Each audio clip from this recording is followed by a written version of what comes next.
La protesta degli ex operai della Fiat e dell'indotto si sposta a Palermo.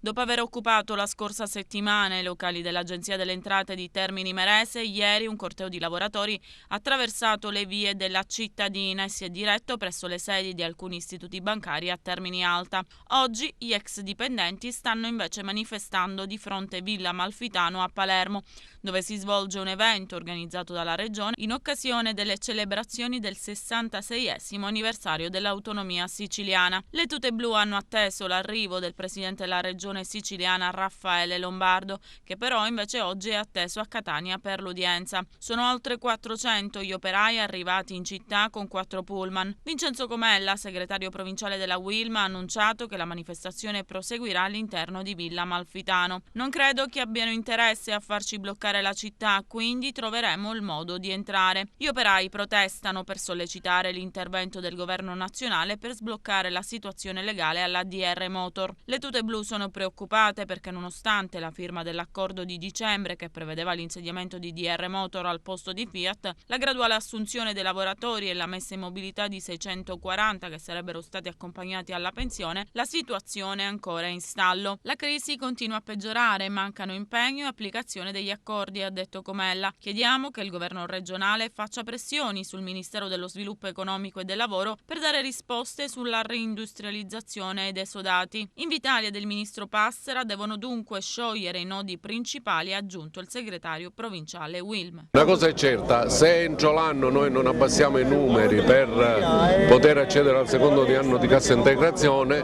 rischiamo che a fine anno tutti i 2200 lavoratori vengano licenziati e quindi oggi siamo qua affinché la politica regionale si prenda l'incarico, visto che la sua parte sotto l'aspetto economico l'ha fatto, si prenda l'incarico di fare pressione sul ministro e sui due ministeri, quello del lavoro e quello dell'industria. Risposte non ne abbiamo avuto, noi siamo andati dal prefetto, sappiamo che il